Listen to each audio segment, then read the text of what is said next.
Добро вечер. Без промислени културни политики, македонската култура или незината жива културна сцена секако ќе останат и летаргични и со повремени подеми и падови. Ако образложението ни треба нова национална стратегија, ретко кој верува дека тие стратегии се токму решението. На прво место секако е финансиската инфузија. Без неа, малата македонска култура очигледно не може да биде производ кој што ќе може да заработува надвор од тој контекст во кој државата треба да ја покаже својата грижа. Сад настојат годините на културно наследство кои постојано навестуваме дека ќе бидат вистинската траса за развојот на македонскиот туризам. Но никако ни една приказна да се доврши до крај и можеби да речеме, добро сега, имаме одличен мастер план и некако можеме да стартуваме. Безброј уметници го загубија времето во чекање на вистински начин да бидат поддржани нивните идеи, да се отвори патот за големите креативни идеи и да го пронајдеме своето место на новата мапа, која е потполно подвижна и која постојано зацртува нови цели. Дигитализацијата, новите предизвици, не се феномени кои се надвор од културниот тлоцрт. Македонија никако да се договори и одлучи дека незините најзначајни автори мора да ги има во дигиталната читална. Кога ќе чуете дека се уште градиме библиотека, очигледно забораваме дека треба да размислуваме за генерација која освен преку дигиталниот пристап нема да има интерес на начин на кој што ние ги помниме вревата во библиотеките. Ако погледнете само во овој месец кој доаѓа и овој кој што е отпочнат од тоа, како Македонија се представува на светската изложба во Осака, на Експо 25-та, како ќе се представи на Венецијанското биенале, како ќе одбележи 80 години од кодификацијата на македонскиот стандарден јазик, ќе ни стане јасно дека ние сме се уште заробени во еден концепт на одбележување кој ниту слави, ниту афирмира, ниту покажува нова патека или ново чувство. Кој е тој мастер план? Ниту сегашниот министер не е првиот чија што обврска тоа би требало да биде. Напротив, стравот од ризикот дека новата ВМРО-вска влада може да тргне кон обнова на старото бронзено доба на Никола Груевски, може би ги тера да го фрлат малку понастрана оваа министерство и тоа на ниеден начин стратешки да не се наоѓа меѓу клучните министерства низ кои се пумпаат пари и се покажува некаков концепт. Кој знае, може би тоа е добро. Но по 7-годишен пост за македонската култура во талкање за одговори на социјалдемократите, може би ова е првата фискална година која му прави обврска на министерот за култура и туризам да покаже барем почетоци на некаков нов мастер план кој ќе обележи политики кои ќе се одвиваат и подолго од неговиот мандат. Премногу ли е тоа, дали министерот е предпазлив и му е поважно да ги смири духовите во културата, да се обиде да испорача со скромни пари за продукција и да ја одржи колку толку и хардверот и софтверот на македонската култура во некаква кондиција да чекаат подобри времиња. Ова е најава за интервјуто вечерва со мојот гостин, министерот за култура и туризам Зоран Љутков. Ова туризам едва и успеав да го лепам на Министерство за култура, но тоа е, иако не сум сосема сигурна дека тоа е целосно споено и навистина можеме да зборуваме за Министерство за култура и туризам. Тој аспект ќе го анализираме подоцна, министре.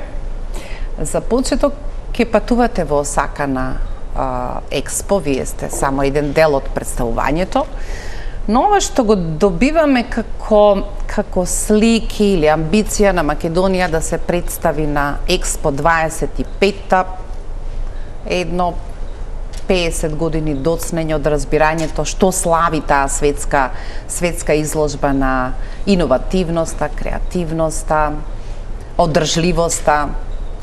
Малку е подобро тоа кога се представивме со препариран рис, но ова за 145.000 евра договор на владата со една компанија од Кичево е едно саемско представување како да сме во Осака на саем за вино. Подценувачки ли ова кон потенцијалите колку креативно една генерација може да одработи и да искористи шансата во Осака? Ова не е генерално креативноста, не се состои представувањето или во иновативност, едноставно го гледаме она што го имаме најдоброто или моментално назначајното достигнување во овие 30 години. Ако велите дека претходно сме се представувале со некаква друга символика во некое друго време, денес едноставно на одбележувањето на 60 годишнината од проектот на Кензо Танге, едноставно и бидејќи се случува во Осака во Јапонија, едноставно проценивме дека можеби во тој краток период, бидејќи моравме да направиме некоја форма на представување, бидејќи ова е идеја само што влеговме во владата, моравме за многу брзо време да го склопиме тоа, едноставно изгледа пристојно. Ако немаме некоја огромна иновативност во овие 30 години, тогаш и нема да имаме иновативност и во представувањето. Мене ми е срам од вас дека ќе одберете во Осака да го славиме или да му оддадеме почит на Кензо Танге. Вие, политичката екипа која овдека на трагите на Кензо Танге испонафрала толку бронза и толку стиропор и толку презир имаше кон бруталистичката архитектура која го запиша Скопје на некаквата нова модерна мапа, што или е хипокризија или е прилично срам да речете ова сега ќе отидеме таму и ќе го славиме Кензо Танге. Не. Пак ќе кажам, зборуваме за различни времиња. Зборуваме за време во кое што ние денес зборуваме за брутализмот или го враќаме брутализмот како архитектура која што треба да се одбележи како културно наследство. Знаете дека поштата е значено културно наследство во Македонија. Ако зборуваме дека претходната влада го славела брутализмот, а го негирала бронзеното време или оно што се правело до 2017 година, ќе видите дека во тие 7 години поштата требало да се претвори во некаков бар, можеби некаков стриптиз бар или можеби некоја куќа која што не прилега за таков простор и кога ќе видите внатре какво значено уметничко дело има. Сега доаѓаме ние во ситуација кога ќе ги санираме штетите кои што се направени во 2013 година од пожарот, но овие претходно 7 години не успеале не е само таа купола, не е само таа купола поштата. Знаете дека другиот дел го затворивте во стиропор. Зборуваме за една целина која сега можеме да ја видиме на изложба во МОМА, имавме тука дома покрај Вардар. Меѓутоа некои ваши предци рече. Да, јас зборувам конкретно за шалтер салата, знаете дека тоа беше комплекс. Одлуката на Павровската влада тогаш беше дека другото е убаво да се затвори во тој неокласичен стиропорен стил. Не сум бил дел од таа влада. Не разбирам, затоа сум слободна пред вас да зборувам, затоа што имам чувство дека и ова можеби треба да го разбереме како дистанца и како порака, колку некакви вредни, важни точки за кои подоцна ќе зборуваме, на некој начин зборуваат кураторите на нашата изложба во Венеција, се обидуваат и да не потсетат меѓу другото дека понекогаш културните политики можат да бидат толку многу инвазивни и да упропастат нешто што можеше да биде добра вредност околу која ќе создававме и нови приказни, затоа што новото време секако ќе носи и нови приказни, ама ние се одлучивме за некоја друга варијанта. Да, Скопје можеше по тој пат во делот на брутализмот да донесе сосема една нова димензија, сосема една нова култура, сосема поинаков правец како тоа ќе се развива Скопје, бидејќи реално јас Скопје го третирам како огромна културна престолнина во која што на вистина има што да се види. Во едно централно градско подрачје вие едноставно имате кале. Не знам дали воопшто сте го дзирнале во врската од тендерот, беше меѓу другото да изготват посебна веб страна на нашето представување во Осака. Дали ви е нормално дека се што оди на таа страна прво е запишано на англиски, па е потоа на македонски? Да, не знам зошто, од кои причини е тоа така. Веројатно можеби е во договорот, не сум го видел конкретно. Знам што содржи програмата, знам што ќе представуваме, знам како ќе изгледа тоа, добивам на секојдневно ниво информации, но тој дел не сум го видел дека е. Прва пауза за реклами.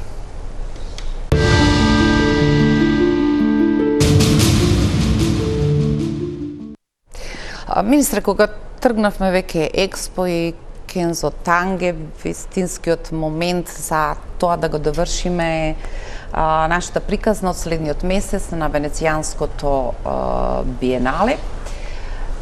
Насловот на нашето представување или нашиот проект е Страда бруталисима. Ке се наоѓаме после многу години повторно во Арсенале. Описите се фасцинантни.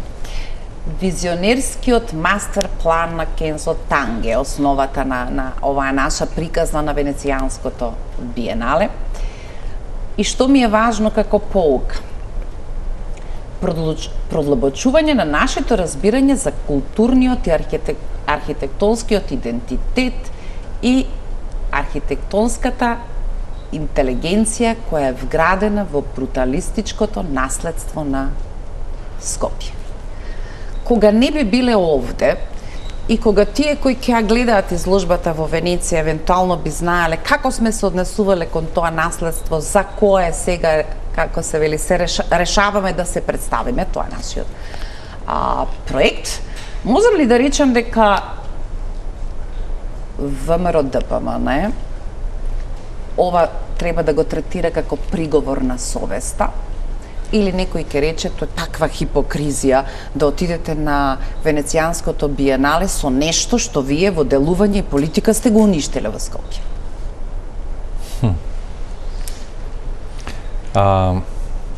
Видете, морам да додадам, имаше само еден проект, така да не сте избирале од многу па да сте решиле ова да го правите. Тоа е проектот околу кој потоа се доградува идеите и се затвори како наша одлука за Нема најдобра шанса. Сега зборуваме Страда бруталисима, сега зборуваме за биеналето во Венеција. Јас ќе кажам дека сепак брутализмот е едно време кое што ќе треба да го оцениме дека остава некаква трага која што мора да биде заштитена. Тоа што се случувало до 2017 година, јас не можам да го оценам како правилна насока или прикривање на едно архитектонско дело и ставање врз него лепење на друго, јас не можам да го оправдам. Се што е создадено во еден период, во едно време и кое што е оценето дека има некаква архитектонска димензија, треба да остане во таква форма и треба да му се задржи структурата. Тоа што е останато кај нас моментално, тоа не значи дека не може повторно да се врати во истата форма, бидејќи е прикриено, а не е уништено. Значи, тоа е една од олеснителните околности кои што ги имаме во делот на брутализм. Знаете дека ќе ве поддржиме да почнете барем 3 да симнете. Јас не велам дека ќе биде тоа така, но сакам да кажам дека тој дел е прикриен, но не е уништен. За разлика каде што имаме културно наследство во старата Скопска чаршија или на други позиции, каде што културно наследство од загрозен вид или културно наследство со двојна заштита и самиот објект, а и самата зона, имаме уништување на такво културно наследство. Тоа е штетата која што е направена пред неколку години. Конзервација, одржување, кои се приоритетите? Постојано се прекршувале, тоа знаете, тоа чини многу пари. И ние ќе тргнеме по изведбата на полуплан, ајде да видиме до некаде да го завршим проектот, но никогаш целосно за ниеден од најзначајните проекти. Ако ве разбирам што сакате да кажете, коментирајќи што направивме во тој мал ринг и какви пораки испративме, но таму потрошивме милиони. Денеска кога се обидувате да ги пресретнете слабата кондиција финансиска од тоа што ви го даваат во буџет, да можете да реализирате некакви политики, и кога славиме и во Facebook статус кој ќе напишете благодарејќи на амбасадорскиот фонд, Американски амбасадорски фонд, ќе го довршиме калето или не знам што, мисле да толку многу дегутантно, бидејќи до него се наоѓа еден простор кој потроши повеќе од 600 милиони евра, а околу е ова за што вие зборувате, кое секако ни оддалеку немаше да потроши толку пари, но ако веќе ги имавме тие пари, добриот мастер план, денеска ќе беше сосема поинаква кондиција и на македонската култура, и на македонскиот туризам, затоа што едното со другото сметаме дека на некој начин се поврзани. Жалите ли длабоко за таа пропуштена шанса, за можноста кога некој имал пари, ги историл на потполно погрешен начин, штетите се повеќе од само исторањето на пари, туку и некакви записи од кои сега треба да се излекуваме, а за ова сме сега на оваа спора траса да видиме, да одредуваме приоритети и да пробаме да видиме до каде ќе стигнеме. Што ќе беше ако беше? Што ќе беше ако го завршевме целиот проект на Кен со танке? Тогаш ќе имаше градот една сосема поинаква димензија. Што ќе беше ако не прекриевме дел од брутализмот? Но ова порака која што јас сакам денес да ја испратам овде, и тоа што го работам во овие 9 месеци, и она што сум го пресликал мојата мисла и визија генерално во програмата на владата, е дека ние нашето културно наследство конечно не само да го заштитуваме, нашето културно наследство конечно ќе мора да го презентираме. Затоа што 30 години наназад имаме истурање и многу пари во културното наследство, но тоа секогаш останало во некоја фереџе форма. Никогаш не можете да го видите комплетниот лик. Затоа денес разговараме за законски измени, конечно, да може да се отвори структурата како владини структури, како институции, да го дадеме нашето културно наследство заедно со приватниот сектор, за да може да прави бизнис од него. На тој начин, со приватно-јавно партнерство, да можеме и да се материализира целата работа. Ние сме, целиот свет се отвори на тој начин, само ние останавме да го штитиме со тоа што го затвараме културното наследство. Не жалам по ниедно време, дали имало пари па можело да се искористи. Јас ке жалам доколку сега во оваа ситуација не ги отвориме законите, не направиме промени во законските регулативи. А кој ви пречи да ги отворите? Па затоа што ние тоа го работиме. Добро. Ние работиме на стратегија, но тоа е долг процес. Може би ќе трае 1, 2, 3, 4 години. Не знаеме колку долго ќе трае. Но ние имаме закони кои што не се сменети по 10-15 години. Добро. И едниот закон се коси со другиот. За да се промени, да, тоа сум абсолютно сигурна. За да се промени темпото и пристапот околу некои приказни, ветувате дека оваа година акведуктот ќе биде завршен? Не. Не? Прочитав дека сметате дека тој дел кој што е сега со американската помош дека ќе биде завршен. Само тој дел, да. Зошто не можеме паралелно да промислуваме дека јас ви тврдам дека неголемиот дел од Скопјани никогаш не го виделе акведуктот, без оглед сега во каква состојба е, но ако сметаме дека тој треба да стане некаков туристички коридор, паралелно додека ја завршуваме едната приказна, другите треба да ја завршат другата приказна, која значи инфраструктура, пристап, квалитетен однос кон тоа дека ќе дојдете да уживате таму. Нема место на кое не недостасува тој паралелен, придружен, комплетен систем кој ги затвора приказните. Како се чувствувате кога ќе отворите веб-сайт на Министерството за култура, на кој нема ниту една интерактивна мапа да се чудиш дали е за земјоделие, дали е за економија, дали е за култура. Вашиот вебсайт не поседува никаква креативност, никаква убавина, никаква димензија за тоа дека седите во една од најубавите столици кои го представуваат највредното во оваа земја.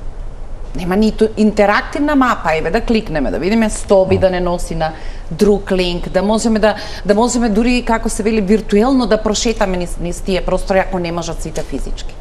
Да, вчера имавме еден настан во јавна соба, кој што го организираше Министерството за култура и туризам, каде што зборувавме за културните рути, кои што ги имаме многу.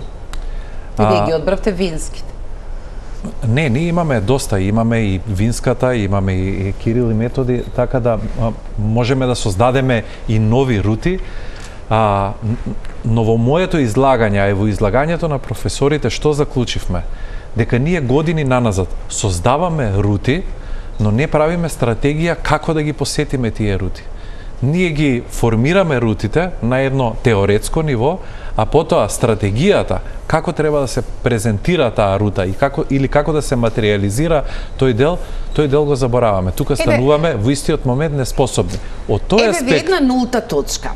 Дали 1.800.000 граѓани, не знам колку од нив се во возраст, еве сега не сум проверила, да речеме, имаме став дека кога ќе завршите деветолетка, тоа значи дека во сопствената земја, секако, низ добра образовна политика, сте ги виделе Ангелот од Курбиново, сте го виделе Стоби. Ако направиме анкета, просекот на македонските граѓани, кои воопшто ги немаат видено своите најубави нешта, не зборува препорачливо за нас со која кондиција на избори ќе ве пропрашуваме што е нултата точка која понатаму нема да ја толерираме. Ме разбирате? Враќам назад други министри, сите ветувале, Курбиново мора да биде заштитено, ова мора да биде заштитено. Враќаш после 5 години, некој друг министер дошол, Курбиново мора да го заштитиме и тоа постојано само перпетуира во некакви ке. Па точно го кажувате тоа што го зборувам, дека ние секогаш само го заштитуваме и сме велеле ке. Ние сега зборуваме за генерална стратегија на целото културно наследство кое што го имаме. Со една измена на закон да можете да им овозможите на сите археолошки локалитети, на сите споменици на културата или објекти каде што ќе може да се комерцијализираат, каде што ќе можат да бидат пристапни за отворен туризам. Значи, затоа јас не сакам да работам на парцијални решенија. Да го решавам само аквадуктот или да го решавам денес само Стоби или да го решавам Калето. Зборувам за една комплетна стратегија во делот на културното наследство на кое што работиме сега. Затоа велам, можеби нема да го завршиме тоа денес, бидејќи се огромни процеси. Можеби нема да го завршиме ни по 6 месеци. Но верувајте дека на иста линија сме, тоа мора да се отвори комплетно. Вториот проблем што го има и што ќе мора да се менува... Кој ги нацртал во туристичките рути дека е важно кога ќе дојдете во Скопје дека треба да го поминете лудиот мал ринг со вие фамилијата, велики, мали, мајка, татко, војни, Добро, некој го направил тоа, но верувајте дека Скопје моментално посетено и најголем процент на туристи доаѓаат во Скопје, баш буквално да го видат тој мал ринг и старата скопска чарши. Добро. Дали имате чувство дека тоа е создавање едно мемо на некои туристи кои поминале, веројатно повторно нема да се вратат, тоа е сликата за нас. И при тоа не било потрошено време да се направи другата рута. Се согласувам, делумно е непристапна, не знаете што ќе ве најде на Калето, да се качите воопшто или не, а зошто па и се качувале, тоа е поубаво кога ќе го погледнете одоздолу. Меѓутоа има вистински бисери кои може да создаваат добри рути, во тоа апсолутно се согласувам. Се ќе биде на чекање додека вие не ги опремите во таа смисла во која што зборувате, не поединечно. На друг начин не можете вие да го презентирате културното наследство ако тоа нема инфраструктура. Ние како го заштитуваме 5 пати Кокино, а всушност немаме инфраструктура, ние немаме струја на Кокино. Значи ние мора да донесеме струја, мораме да направиме пат и мораме да направиме инфраструктура за да може тоа да се презентира така како што треба. Се додека не го направиме тоа, парцијални решенија, пардон, не можат да се носат. Кога ќе биде готов, кога ќе бидат готови измените на законот, ќе важат за сите. Баш денес имавме еден вака малку по-долг и по-содржаен состанок во делот на заштитата на културното наследство и на измените на законите, дека овие работи ние ќе мора да ги решиме.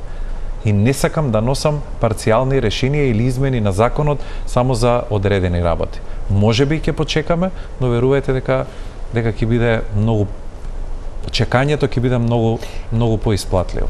Сега разделумно веројатно разбирате од теоријата на мандатите, претенциозноста на ВМРО. Со оваа програма победивме, добивме. Ова зашто вие сега зборувате, во мојата логика значи дека сте биле претседател на комисијата за ВМРО ДПМНЕ. Ваша одговорност подготвајќи се дојдете на власт морала да биде дека ова скоро до некаква фаза ги како се вели ги има сите нишани и кога доаѓате во мандатот не зборувате можеби ќе ни треба 1, 2, 3, не би требало да ви треба ни 1, ни 2, 3 ако сте биле подготвени за вршење политики, не конкретно за вас. Ми се чини скоро секој министер, ама затоа добивате мандат. Добро. Дека во рок од 4 години треба да ги решите сите овие проблеми. Добро, вие сега знаете за што се сведувате, дека главен проблем што ќе го решите вие да го донесете законот. Ама не е тоа така. Видете, вие не можете да отидете на терен, имате толку многу културно наследство и богатство во Македонија, што мора лично да ги видите на терен проблемите. Секој објект си има своја посебна приказна. И мора да се направи валоризација и да се види до каков стадиум не може да се донесе, пак ќе кажам, парцијално решение само за еден објект. Така? И не велам дека само измената на законот е или еден член или 2 члена, значи зборуваме за генерална стратегија. И затоа можеби ќе биде долгорочни. Затоа сме рекле дека во 4 години ќе ги решиме овие проблеми. Јас можам утре да го отворам Стоби. Верувате, можеме утре да направиме една посебна стратегија само за Стоби. Ќе направиме по 5 дена, ќе направиме за Хераклеа. Ќе направиме за Стибера. Еве бев и во Стибера, бев и во Билазора, бев и во Стоби, значи но тие треба да имаат само одржливост. И затоа барам генерална стратегија за сите. Позицијата од која сега зборувате, како разбирам, културното наследство како потенцијал кој може да донесе и пари во смисла на добра врска со туризмот. И сега не можем да речем културното наследство да биде самоодржливо, но тоа да стане приказна која може да носи. Но и може пари. Да биде.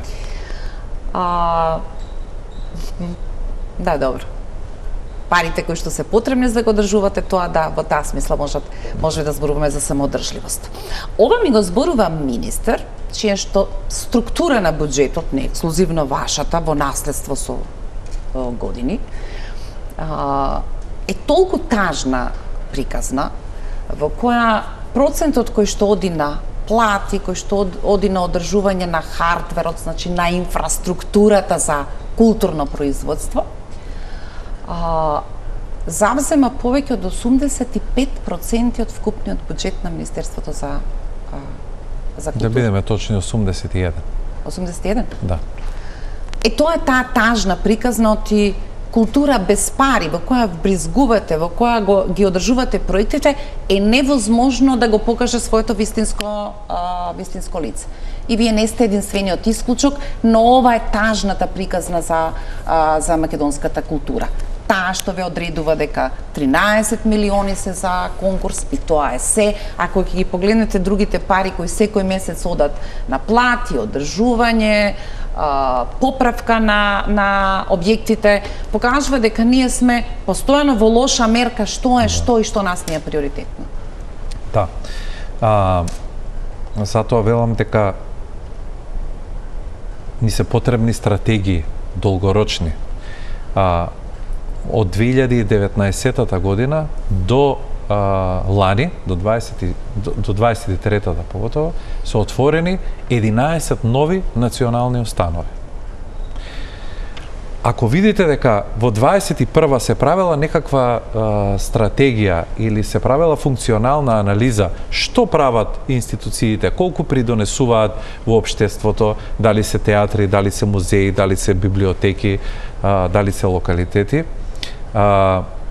ако видите колку придонесувале, вие сваќате од таа анализа од 2021 година дека сме во загуба, дека влегуваме во делот на загубари веќе.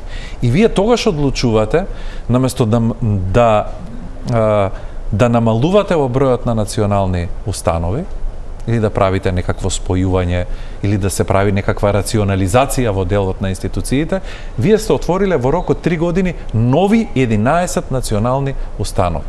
Без никаква анализа, без никаква подкрепа, без никаква консултација.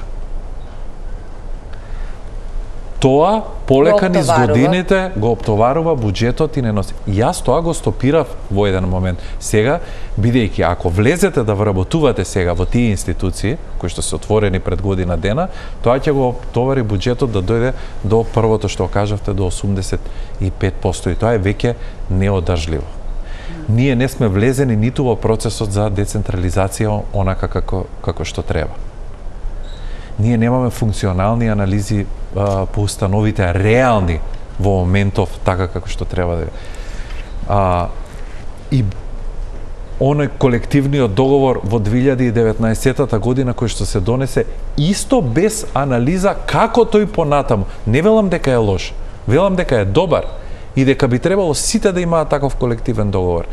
Но вие треба да знаете, ако подпишувате еден колективен договор, тој какви последици ќе има понатаму низ годините. Треба да бидете свесни дека ако обезбедувате милиарда заплати, треба да обезбедите уште милиарда и нешто за програми. И ние тука ја изгубивме битката во 2019 година.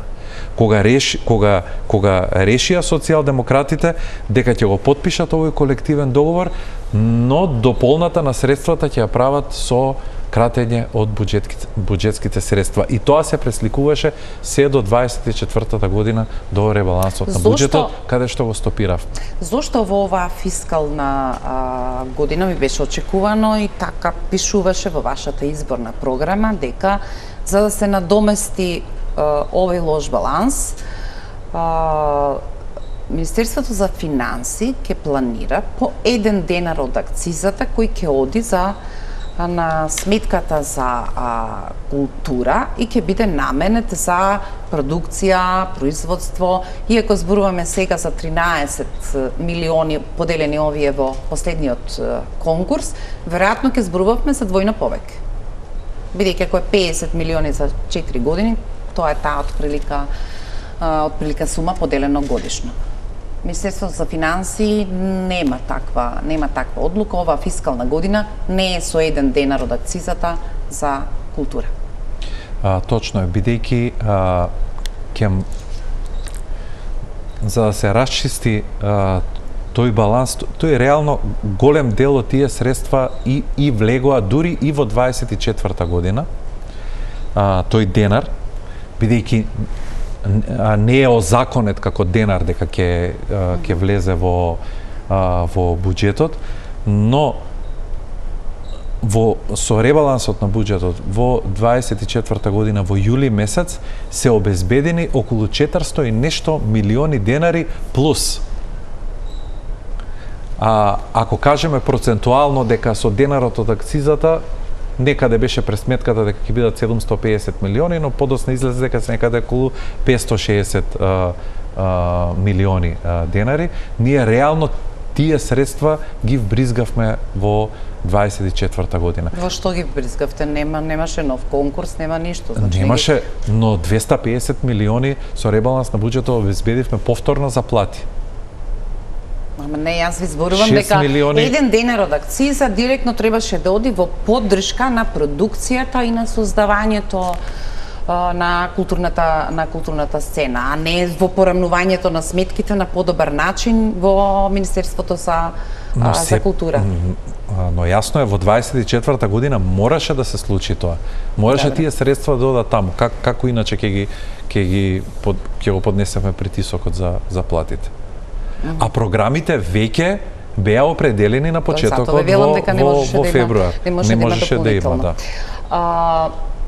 Ова е толку многу скромно кога ќе кажете добро што очекуваме, што сакаме да направиме, кога ќе ги видиме парите, ние секако мора да очекуваме полупроизводи, незадоволна културна сцена, скратени амбиции.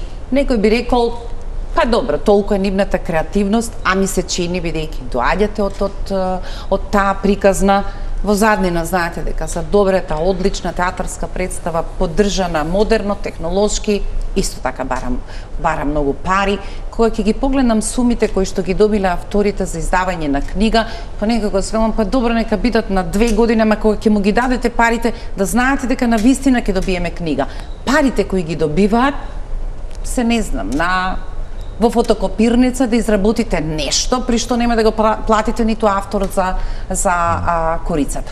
До кога на тој начин ќе талкаме низ полурешенија и незадоволни се сите страни. Притоа немаме исчекор да се договориме на некаков начин дека нема да постои конкурс во кој нема да се подразбира дека се што ќе направите мора да има и своја дигитална форма. Значи, или ќе финансираме дигитални книги, или ќе се потрудиме да направиме некаков микс, но мора да ја довидуваме некаквата иднина за тоа што го создаваме. Пак ќе кажам, тоа се инцидентни решенија. Прво сакам да ви заблагодарам на поддршката дека всушност културата треба да има многу пари.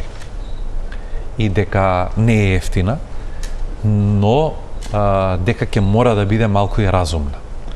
Ама вие сте за премногу разумен и толерантен. Ве замислам како човек што во еден момент ќе дојде, како се вели во тоа, ако сте во некаквиот прв круг, ќе тропне на масата и ќе рече чекајте, па не може да видат постојано приоритети 250 милиони за локалната самоуправа, па пак уште 250 за локалната самоуправа.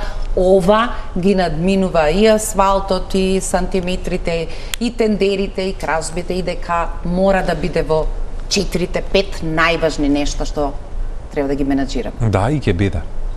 И ќе мора да биде, но мора и ние како култура да покажеме еден вид, како да кажам, соработка со синдикатите и разумност малку во делот на барањата.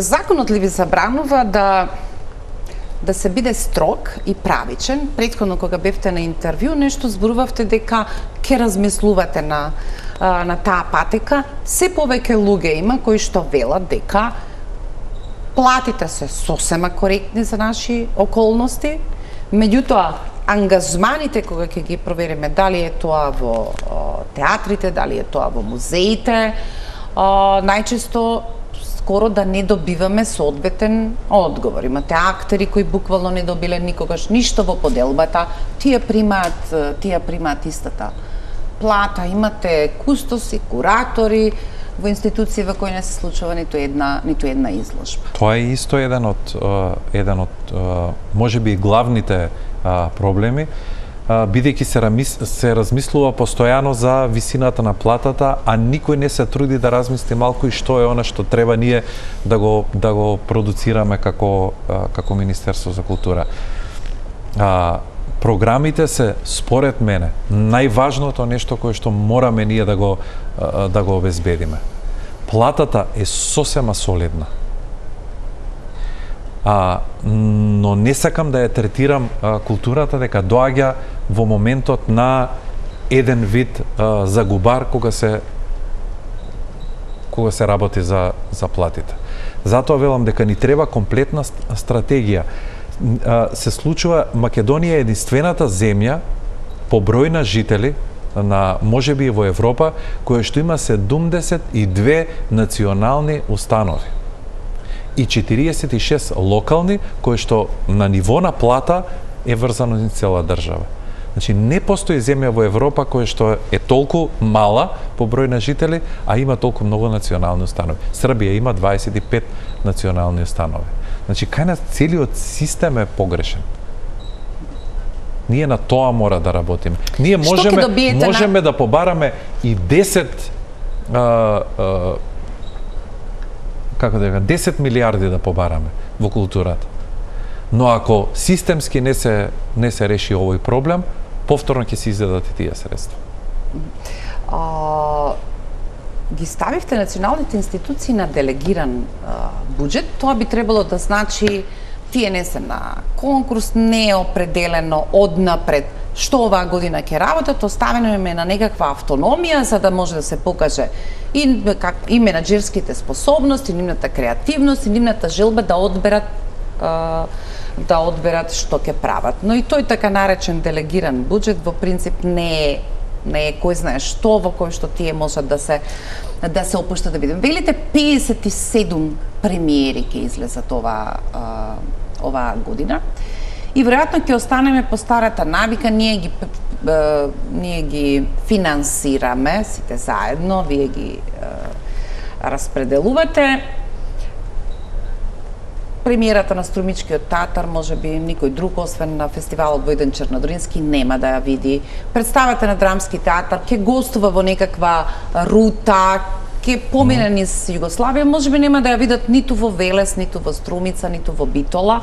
Не знам што пари чини тоа да стане правило, дека тоа што сме го финансирали, сме го произвеле, ќе ги прошета сите театри, ќе им даде шанса на луѓето да видат што е тоа што го произведуваме низ малите матични куќи кои се обидуваме да ги одржиме во кондиција со некаква програма. На тој начин би требале да направиме една национална установа, еден театар кој што ќе биде во Скопје, а во другите градови да имаме само згради и таа представа да шета низ цела Македонија. Не, јас велам дека струмичката премиера сега на представата би требало да знае дека до крајот на годината во добра соработка ќе дојде и во Скопје на една представа, ќе биде и во Велес и не знам каде, значи малку подинамична. Не мора да значи, затоа постојат фестивали. Постои фестивал во Прилеп, во Струмица, во Гостивар, во Тетово, така да на тие фестивали се сретнуваат сите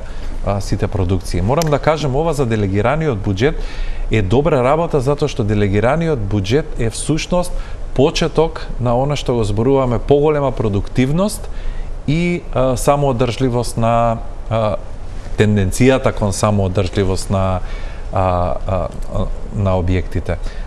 Затоа што на овој начин директорите ќе имаат поголема мотивација да создадат производ и да имаат многу поголема продажба на карти. Тоа не значи дека ќе продуцираат представи или производи кои што ќе бидат дали комедии ефтини за да можат да собираат многу повеќе средства, но ќе значи дека ќе треба да посетуваат и други театарски куќи, ќе мора да одат на фестивали и на крајот, наместо претходно да им одобруваме буџет и програма, ние ќе бидеме должни да го следиме процесот нивниот во текот на годината, да направиме евалуација на тоа што го направиле, на крај една функционална анализа, да видиме на институцијата, било која институција од тие 18 кои што добија делегиран буџет и врз основа на тоа да постои системот казна и награда. За реконструкција на 11 објекти, веројатно ни еден од нив не е со некој поголем интензитет, туку се обавуваат нужните работи, ќе бидат потрошени оваа година 123 милиони денари, нешто околу 2 милиони евра. Па си вртам јас низ главата дека за 11 објекти, институции, 2 милиони, а да речеме за некоја расипана тераса или не знам што ќе биде на Министерството за надворешни работи, не е проблем да се даде пола милион евра. Тоа се тие лоши гласови, лоши математики кои покажуваат дека ние имаме постојано проблем со приоритетите. Невозможно е за тоа да има половина милион евра. Тоа сакам да ви кажам. Ова ќе го оправдам, ќе ви кажам од кои причини, бидејќи секоја година Министерството за култура имаше многу слаба реализација. верувате, многу слаба реализација. И затоа постои ребаланс на буџетот. Што би рекла министерката, секогаш е ладно за Министерството за култура, да. Многу слаба реализација. Некаде беше околу 660 милиони во нереализирани средства во делот на инвестициите и капиталните инвестиции, поготово во заштитата на културното наследство, во некаде околу ребалансот на буџетот во 24 година. Останавме ние до крајот на годината околу 200.000 нереализирани средства. Од тие причини, во 25 година се согласивме дека ќе дадеме малку помалку, доколку го исполниме тоа што сме го побарале, со ребаланс на буџет ќе може да се дополнат тие средства. И верувајте, имаме во моментов отворено некаде околу 40 или 50 милиони евра сме отворени во делот на капиталните инвестиции, нешто што не се успеало да се заврши во претходните 7 години. Имаме раскинати договори, да не отварам уште какви ситуации. Добро, ова е згодно време да направиме уште една пауза за реклами, па одиме со другите теми.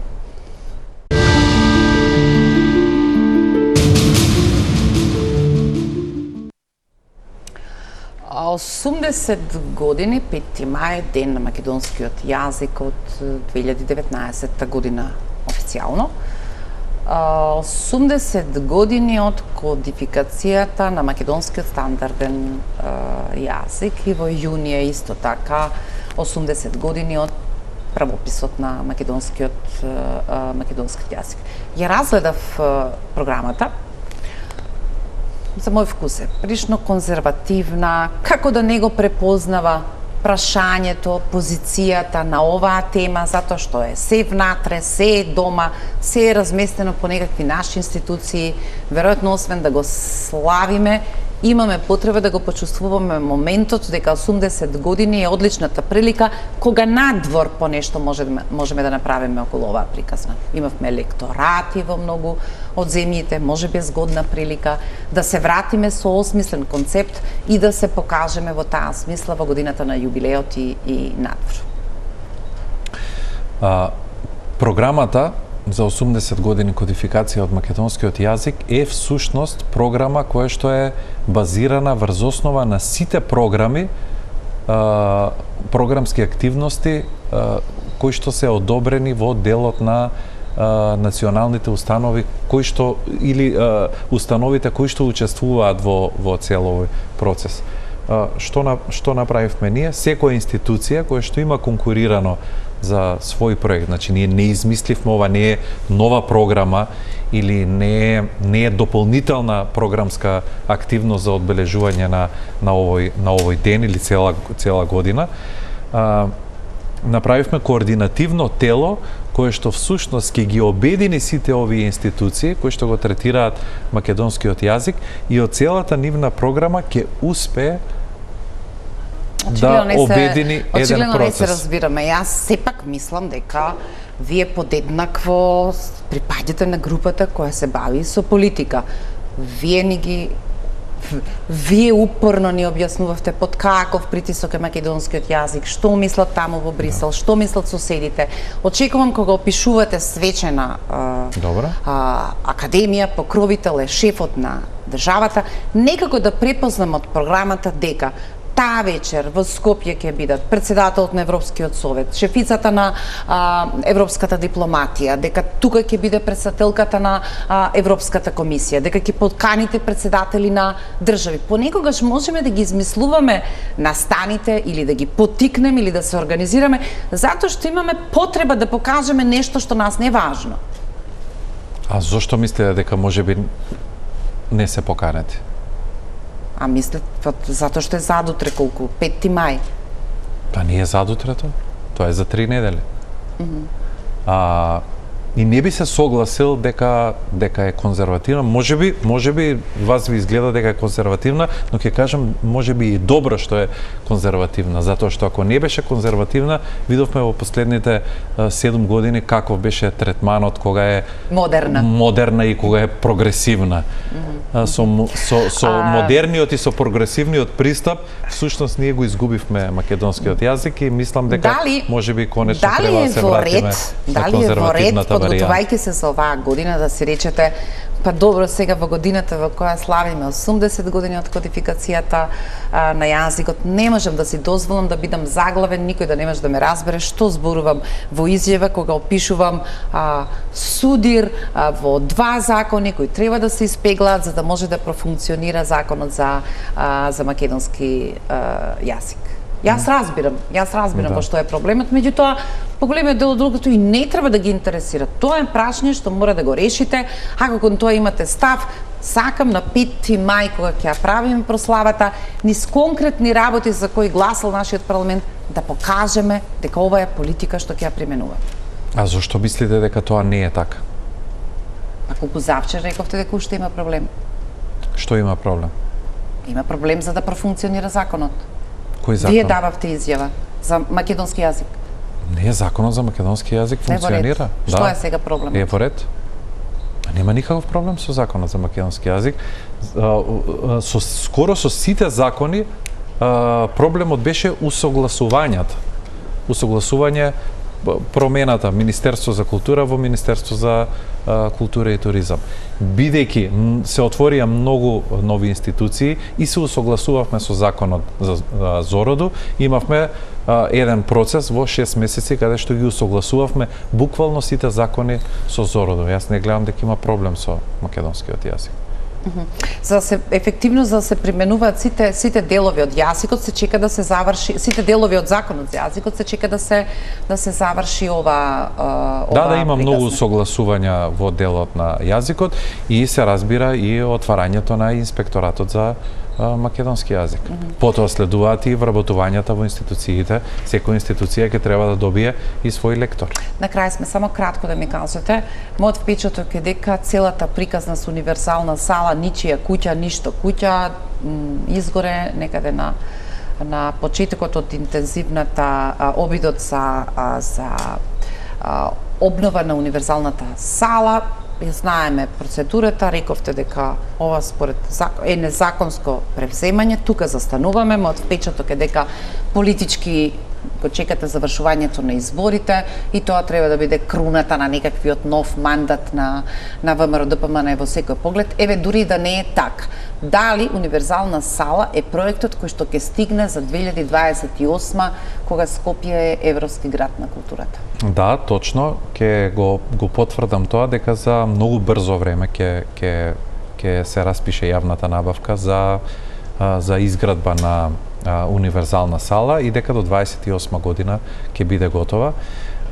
Ние, како што кажав, можеби ја отворивме таа тема и првиот пат кога бев овде, дека тој еден екстремно заплеткан процес и таа мрежа веќе ја расплеткавме, ги најдовме сите проблеми и тргнавме по стапката буквално така како што треба на законски начин.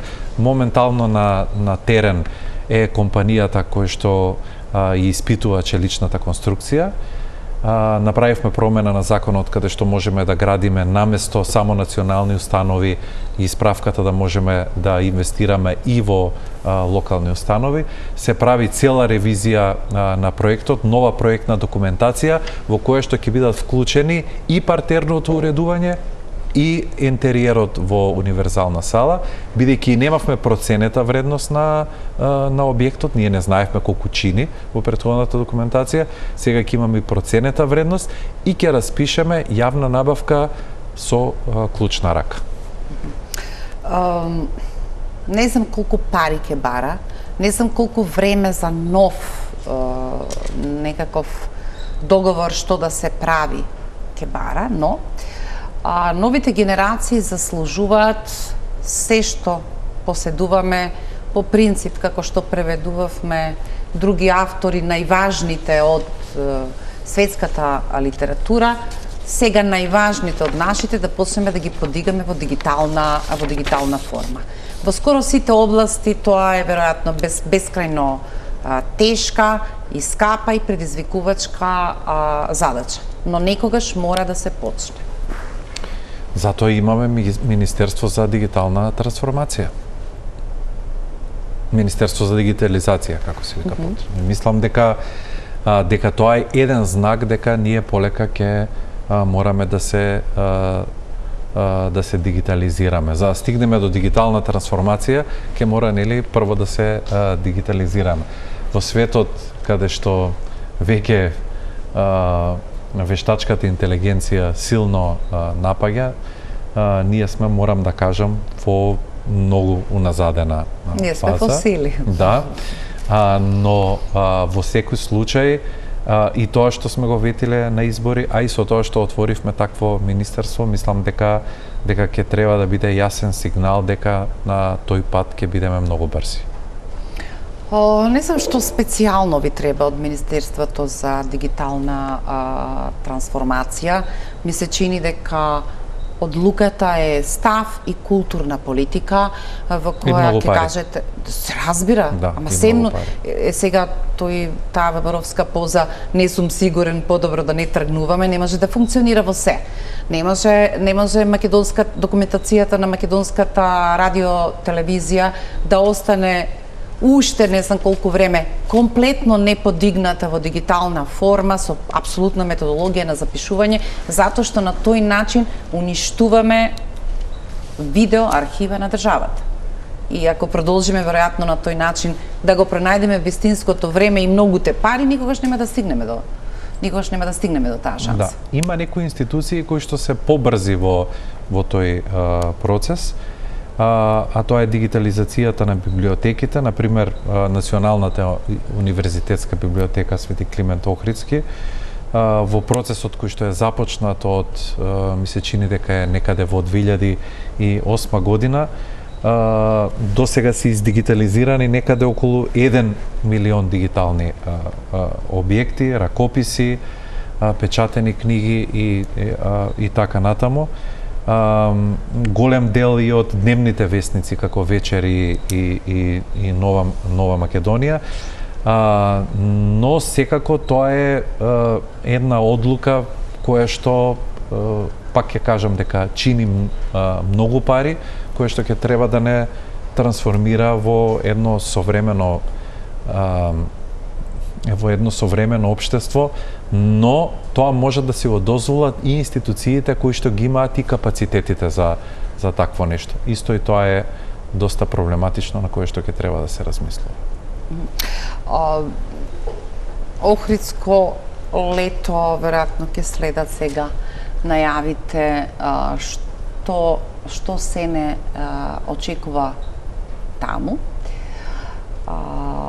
Не препознавам знаци во оваа година за отвореност, афирмација на успесите на независната сцена, и тие некако во континуитет чувствуваат како да се натрапници во една приказна која е организирана, чини пари, има процедури, како вие велите, потоа ќе треба да ја пронајдеме финансиската оправданост и останато. Тоа е сцена која е многу подинамична, која понекогаш и само part-time, но мора да има за да биде добро обкружување на ова што е мастодонтот кој, како се вели, кој прилично тромаво се движи со малку пари низ оваа приказна. Да, но независната сцена многу често сака да биде зависна. Независната сцена треба да биде партнер на Министерство за култура, а не Министерство за култура да биде главен финансиер на независната сцена. Затоа постојат и институции од национален интерес, национални институции, и постои независна сцена. Ако ние комплетно ја финансираме независната сцена, тоа што автоматски станува зависна. Двата процеси, ќе повторам, се многу важни, а тоа е децентрализацијата, каде што ќе мора да се направи реформа што е тоа што е од национален, а што е од локален интерес, и на тој начин во таа реконструкција ќе може да биде многу повидлива независната сцена. Вака, фокусот комплетно е на националните установи. Што е тоа што го одвојувате, зашто можете да речете добро оваа година во Охрид ќе споиме повеќе обиди, Охридско лето ќе блеска, во меѓувреме нема да направиме ниту една нова грешка, која повторно ќе не запише на лошата страна на тенката црвена линија кај УНЕСКО. Имате министер за транспорт и врски кој што доаѓа од Охрид. Има прилично обврски кои треба да се завршат по таа траса, не знам како охриѓанец со охриѓани би се судрил околу тој тип на толерирани интереси кои го доведа Охрид на работна одржливост во приказната на УНЕСКО. Дали воопшто чувствувате дека со вакви мали, како велите вие, системски заднински чекори, ние напред можеме да видиме брза промена на сликата? Можеме. Да? Да. Но јас не велам дека тие се мали промени. Во позадина се работат многу големи проекти и многу големи промени. Затоа велам, не можам јас да излезам постојано со некакви ситници, дека правиме некакви реформи кои што се ситни. Мораме да работиме на крупни реформи. Тие крупни реформи кои што ќе бидат издржани и крупни реформи кои што ќе имаат ефект потоа години наназад. Постојаното ситно менување на закони или носење на ситни реформи ќе ни суди врз глава за многу брзо време. Пак велам, можеби во вашиот наратив барате нешто експлозивно, барате нешто големо, барате нешто брзо, но јас лично сваќам дека на тој начин нема да можеме да донесеме некакви правилни одлуки. Чекори. Ова сосем го издвоив како пример кој ми звучеше разочарувачки. Незадоволни се во Македонска филхармонија со одлуката кој да биде директор на институцијата. А бе една од институциите кои во овој период покажа дека имаат способност, прифатени се, знаете сега, да свирите со Софиска филхармонија, да свирите со Солунска филхармонија или заедно трите филхармонии, на некој начин е признание дека вие тоа можете да го правите и вас ви припаѓа таа сцена. Не отидовте да ги видите ниту на едното гостување, ниту на другото гостување, мислам. Не, на првото бев, на второто не бев. Во Софија бевте? Во Софија бев, а овде не бев затоа што не бев присутен. Да. Не бе во државата кога тие беа. Ја разбирате ли разочараноста од изборот и одлуката кој се подведува под ова? Тоа е партиски договор. Јас не видов разочараност од изборот на кандидатот. Воопшто не видов разочараност. Едноставно, тие побара по изјавата на вице-премиерот, пред да биде формирана владата, се лиферуваа неколку имиња, бара овој конкурс да биде законски. Конкурсот беше законски. После објавувањето на Мустафа Имери како директор, јас не видов ниту протест, ниту пак некаква разочараност. Институцијата перфектно функционира како и претходно, така и во овој момент. Добро, строг сте во обидувањата или веројатно за вас ако не излезат на некаков протест, проблемот не е проблем. И завршувам со тоа дека една од вашите промислени одлуки е да го промените принципот дека секоја промена на политичките елити со многу зла крв, со многу лоши ситуации се пренесуваше подолу откако ќе се случат. Можеби на главниот комплимент во однос на вашето делување е да создадете мирна сцена, па и кога ги одложувавте промените кои не одеа со темпо за една недела, за еден месец, тоа го направивте веројатно со многу такт, затоа што доаѓате од институција која ги живеела таквите смени во зависност од политичката номенклатура. Се надевам дека за овие други работи за кои се обидовте вечерва да зборувате, имате доволно соработници со кои можете и нешто темелно и сериозно да завршите во собранието, ги имате бројките, тоа не би требало да биде проблем. Ти благодарам што вечерва бевте мој гост. Благодарам на поканата. Почитувани, благодарам што не следевте, останете на Телма телевизија. Пријатно.